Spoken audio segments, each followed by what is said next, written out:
What is up, you guys? Welcome back to the video. My name is Chris, as always with me, Liam. and today, not startled Liam. I thought he was startled in the first take, but we redid it. Anyway, we today are diving into Hulu's Handmaid's Tale, Season 6, Episode 8. 2 episodes left. And guys, if you're just tuning in for the first time, we're doing a little bit of experiment. Everyone's really been enjoying it. Of course, there's always some haters, but for the most part, you guys have really been enjoying the fact that I jumped into season 6 with a 20-minute review of the first 5 seasons. Liam has watched everything up to date, so he kind of fills in the gaps while I try to figure things out, and we walk through the episodes together with you guys in the comments also pitching in, hugely helping us out. Thank you guys so much. The comment sections for these videos have been on fire, and it's because of you guys and all your knowledge and your willingness to share it with us. It's been really awesome. If you're just tuning in for the first time, this is a conversation. We're not experts. We're just here to kind of share the things we love and chat about them. And if you really like that too, hit subscribe. And we drop multiple videos a week, so you'll never miss a single one if you turn that notification bell to all. But other than that, I'm sick of looking back and forth. Let's dive in. So this was an intense episode for sure. Yeah. I was super excited. Got some of the predictions right, some of them wrong. And I feel like we may have misjudged Serena a little bit. Maybe she is truly attempting that redemption. Yeah. Like you said, this was a good episode, right? It had a lot going on. One mainly themed around what we were predicting to be the next Red Wedding, much pulling from Game of Thrones, right? But we didn't get that. They actually held off and decided, that's one thing I was kind of a little bit confused on. So in my mind, they were passing out the knives at the ceremony, not the reception. Right? Yeah. And then they drop one and then they say, okay, we're going to wait. Hold off. We're going to wait now. Were they just waiting to hand them out, or were they waiting to execute the plan? The whole plan the entire time was drug them, kill them in their homes. I feel like they were just waiting, procrastinating the plan a bit. And I was under the understanding, assumption, apparently it was a very wrong assumption, that drug was poison, not something that makes them go to sleep. I 100% also said that on our last video, that I believe those vials were like a poison. You mentioned arsenic. No, anthrax. Anthrax. I knew it was an A. Castle anthrax. Yeah. But yeah, apparently sleep powder. Yeah. Or some sort of just drug that really dopes them down. Because Bell was pretty coherent he was able to wake himself up pretty coherently for someone who had just been dosed with sleep powder. So, I mean, I'm sure that was just so we could get the satisfaction of him knowing he just got fucking stabbed in the eye, but I would have loved to see Janine take her revenge out. That was my only gripe about the whole scene. I wish Janine would have showed up just a little sooner. That was my only gripe. I mean, you know what? Perfect. The twitching, having him suffer, having him realize his fate before it happens, all of that, perfect. Loved it. But if Janine could have walked in just a little bit sooner and saw that last little twitch of his, that to me would have been perfect, because I don't think she really got what she needed. She got to say thank you, and that was about it. Yeah. And so we had this big wedding, and I love the importance that they played on the dye of the materials. Oh, in the opening, yeah. Yes. That was very cool to me, and how she's it was something that we were indentured to. It was a new identity we had to take on, all this, but the color ended up becoming our rage. They wanted us bleeding, and now it fuels us, and it's become our rage. Yeah. And so that's what I truly loved about that part. And that the aunt, the new one, the one that's helping the resistance, he showed up in huge ways. Yeah. I was surprised. The opening scene I thought was really powerful. One thing I do enjoy is when we get narration from June, or I would call the inner monologue of June, right? The way she's thinking or something. I do really enjoy that. And also the little things with her and Moira turning the Lord's Prayer into let's kill these motherfuckers. Those little things that I enjoy, that part of her character. What I was really bringing up is that in the beginning with the red and everything, how it's talking about treat them wants to be like blood, but it's actually our rage. In the end, June's speech when she's talking to Aunt Lydia very much mirrors that opening dialogue, that opening narration, where she's talking to her about these are the things that you thought you were doing, but you actually created us into this. No, I was wrong. All the times that you tortured us, took our babies away, punished us, beat us, Like, you were creating the monster. You were creating this rebellion the entire time you were doing that. I thought that was really cool. That speech with Aunt Lydia at the end was probably my favorite part of the whole episode. I enjoyed that speech, but I hated the fact that she pulled it back. She's like, "Oh, my mistake," or "Oh, my bad," type thing, you know? She completely pulled it away and took the power from it. I felt like that needed to happen, right? Because otherwise June's no better, right? She's basically letting that Lydia know, hey, we're human beings with our own thoughts, beliefs, feelings, cares. We're not just pieces of property. We can think for ourselves. And then she's trying to tell Aunt Lydia how she thinks. So when Aunt Lydia stands up and says for herself, maybe a little bit more defensive than standing up for herself, says, "Don't tell me how I think." She's like, "No, you're right." And if she didn't do that, then June would be a hypocrite. So I felt like they had to have her do that. Okay. And then, Serena had a very similar type speech too. So the comments have helped me out a lot with Serena. So I really, guys, appreciate you a lot. Because for me, just seeing her in season 6, she's on that redemption arc, right? Yeah. And so for me, I'm like, okay, she's been put in really hard situations, and now she's trying to find a way to redeem that, to make amends for that, if you will. But up until standing up to her new husband in this episode, I thought maybe she really was just a coward, self-preservation, and trying to get that control back, right? I did too. Yeah. And based on her history, that's what she normally would have done. That's why I think you've seen in the comments that there have been so many people like, I hate that she's on this redemption. Like, they're giving her redemption in this. And I'm thinking the whole time, it's got to be a twist. It's got to be a twist. It's completely out of character for her. And so I'm completely understanding what they're saying in the comments too. If maybe they read the books, I don't know. Does she do this in the books too? Yeah. Commander Wharton, to me, too, is an interesting character. I don't necessarily... I haven't seen him do anything that would be pure evil yet. Neither have I. I've seen him actually show care, compassion, and consideration. So let me know in the comments, is that just how they're depicting him? Because the way I would think of it, if he really was just waiting, because this is the kind of theory, right? He was just waiting for them to get married, and then once they're married, he owns her, and then he can shut her down and basically put her back in the back and be like, "Shut up, bitch." That was my prediction, is that's what was going to happen with that, is either she's going to get her redemption, have her happily ever after, and then the flip side is he's just going to put her in the gilded cage type thing. Yeah, and he almost did. Yes, but he restrained himself. That threw me off. Same. He let her go. Yeah. So does he really care about her? Does he really want change? Was he really looking for a loving family to build a future with? Was it not a power play? He's like, I put so much into your liberal fantasies and stuff like this. I've changed so much of my daily stuff and put my own beliefs and that kind of stuff at risk and all this stuff. He's like, I pretty much bent the knee to you, but now you're my wife and I pretty much own you. He almost said it too. He did. And she called him on that. That's what makes me think that maybe he's not just pure evil. Because if it were a man who was pure evil and did a narcissist wanted to just control her, then in that moment, there's nothing or anyone in that room would have stopped him from either harming himself or having someone else harm her or, putting her in her place. But he chose to let her have control. So let me know in the comments, guys. Is Wharton different in the show than he is in the book? If you know that. And what are your thoughts on Wharton?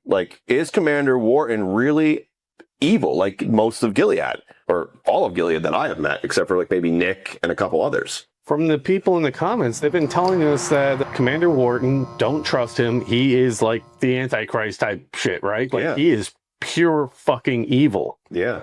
But we're not seeing that yet.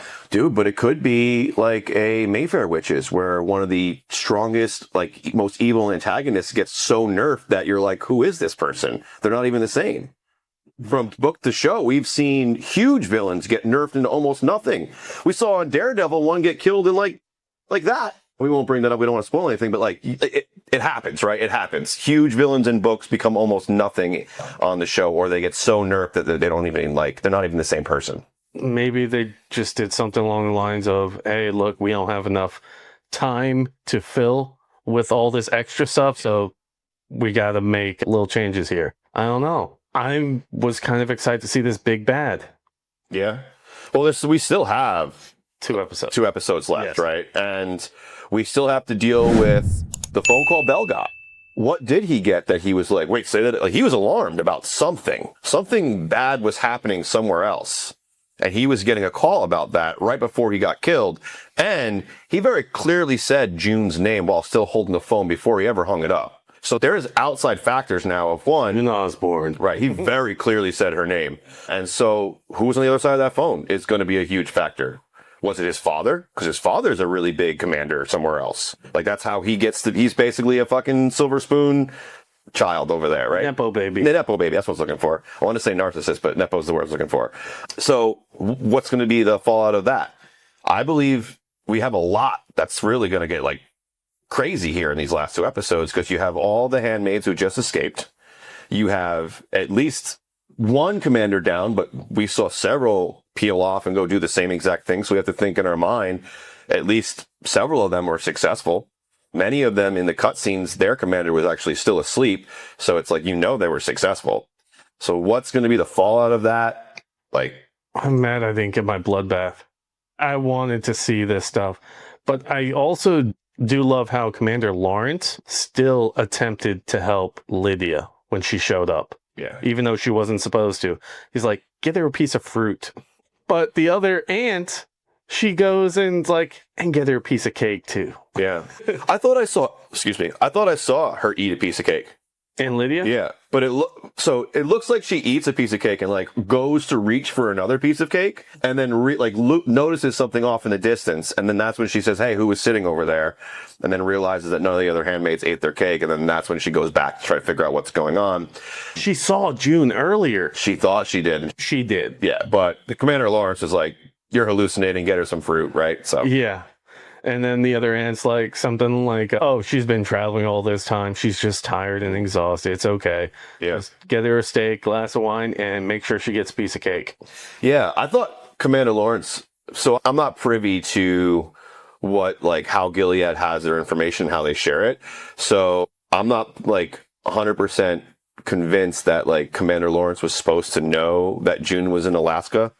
That's insider information that only he would know if he was talking to June, right? I don't think the U.S. in Canada is reporting back to Gilead that we have all these people up here.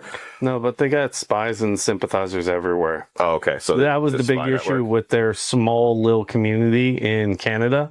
Well, that's why Serena went up there, was they wanted this outpost type thing, outreach, and they had all these super fans and sympathizers and stuff like that, just like you see all around the world. Look back to World War II, right? We had literal Nazi rallies in the United States during World War II, or right before anyway. Yeah. Out in the open before they started cracking down on that stuff. But still, there's sympathizers everywhere. Yeah. Can't help that. Yeah.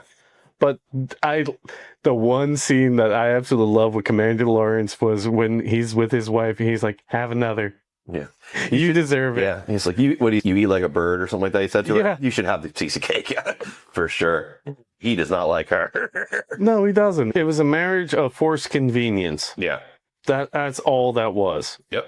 But I am so excited for the next episode. And you mentioned right before that this was the first episode that truly makes you want to go back and watch season 1. Yeah, so I had 2 revelations while enjoying this episode. One, I was sitting there, and for the first time, I said to myself, I see why someone would get into this show. This was the first, 8 episodes into this season, and it finally clicked for me. And then you had mentioned to me when I said that you had felt that this episode felt more like the original series, like the original first seasons, than any other episode that we've watched in this series in this season so far. It was way more thought out. The characters truly felt like their own. You didn't get all this crazy wasted nonsense. Yeah. Everything had its purpose. They did such a good job. We jumped from scene to scene. We progressed the story. Not as far as I wanted to, because I wanted my Red Wedding. Yeah, you wanted a massacre. Yes, I did. I've been watching these assholes in Gilead fuck with these people this whole fucking time for 6 seasons now. Yeah. Right? And there was a big gap between a couple of seasons, right? So it's been like a pretty long couple of years. I think it's 2-3 years since the last season. Yeah. So, 7-8 years you've been waiting for these guys to die. I want my just desserts. Yeah. This is one of the shows that I picked up during the pandemic, late to the party, but still picked up during the pandemic, binge watch, and then was hooked after that. Yeah. Yeah. And because you mentioned that this particular episode felt more like the older seasons, that also, is like a reason for me to want to go back and like watch that. I just feel like we had just got off of Daredevil, which had, 4 of the episodes of that series be just a complete waste of time. And then I walked into this one where I felt like a lot of the airtime was also wasted time. Like there's other things that could have been happening to speed up the progress and different things. But this is like the first episode where I felt like it was solid for me. And I was like, okay, if this represents what the show was in the beginning, that got so many people so involved and such a cult following for this, then I get it and I go back and watch it. I feel like this episode also confirmed the fact that we're going to get the theory of that big, massive cliffhanger at the end. It also reinforced the fuck out of that to me. Well, we've got unfortunate, there's people out there who are trolls and want to spoil things for you. So there's also people who do their best to not do that and let you know, like, hey, we're about to share a spoiler. But we've unfortunately know some things now because of people that we know what's coming next and who's going to be there. And so that kind of confirms for us our fears about what's going to happen at the end. And apologize about the thumbnail. Didn't think it would go off that way, but we ended up talking about it. We agreed and we made the change. Absolutely, yeah. We're not here to ruin it for anybody because we don't want it ruined for us. So we just want to have fun and talk about it. My whole thing is I thought I was being vague enough and it could have gone either way based on the description. But I saw your point and I apologize. All good, man. All right. So with that being said, any last minute things you want to chat about this episode? The little scene with Janine going to Aunt Lydia and giving her the hug. Yeah. She's flipped now. She's 100% flipped. Yeah. Because what's she going to do about that soldier, though? What do you mean? The guard that she told to stand down. He ran off. Yeah. Yeah. Who do you think he's going to tell? I think he's going to try and save his own ass at this point. You think so? He's watching the rebellion start. What would you do? Well, be in the mindset of someone who believes in what they're doing. Well, if you believed in what you were doing, you would have shot Aunt Lydia on the spot and you would have taken control of the situation. Would you? You're outnumbered. Doesn't matter. You have a gun. You have an automatic weapon. I mean, he has multiple weapons. He doesn't have enough rounds for everyone. He's dead if he fires a single shot. I don't know. It's mindset there. He's literally just a guard. That's why I was thinking that he wasn't even going to risk it. Like, he's running off to go save his own ass. Like, he's realizing that the people he's currently working for are about to die, and he's out of there to go fucking save his own ass. Yeah, but if he doesn't report it, he's going to be put up on the wall. By who? Should they find out? I think, right. So we're banking on, that's really what we have to bank on is like, what is he thinking? Is he thinking Gilead will survive, or is he thinking that these handmaids are about to overthrow everything? That's only one city. Yeah. I don't know. What do you guys think below? What's the guard going to do? Is he going to be a factor into letting everybody know that the handmaids are gone? It's Chekhov's gun again. Yeah. Because he's going to the wall for letting him go. Either way, he's going to get himself in trouble because he didn't do anything to stop him. Come on, y'all are creative. Yeah, let us know. They'll help us out in the comments for sure. What's going to happen with the soldier? Theories, no spoilers, please. Yeah, for sure. Appreciate you guys. As always, this was, for me, like I said, the best episode I've watched so far of Handmaid's Tale. And I'm excited for the next 2 episodes to see how they close out this series. And then ultimately see where they go next. Because we did get confirmation that they're going to do something, some spin-off, something next. So stick around till the end with us on the last 2 episodes. And hopefully we'll discover whether Chris is actually going to go back and watch season 1 based on these last 2 episodes, huh? We will confirm it for sure. But yeah, appreciate you guys. My name's Chris. Liam. If you didn't know that by now. And if you guys really enjoyed this episode, go ahead and hit that like button for us. And don't forget to hit subscribe so you don't miss a single episode if you haven't done that already. And if you really enjoyed this, we've actually reviewed every episode of this season 6 so far. You can check out the whole playlist right here, as well as a bunch of other ones that we reviewed that we really enjoyed, and so as many others. You can check them out right here. And then YouTube said the one above my head is something you'd really enjoy, so you can check that out as well. But without anything else, we'll see you on one of those videos. Peace. Find the strength hiding in each battle scar. You're not who you were, you've already come far.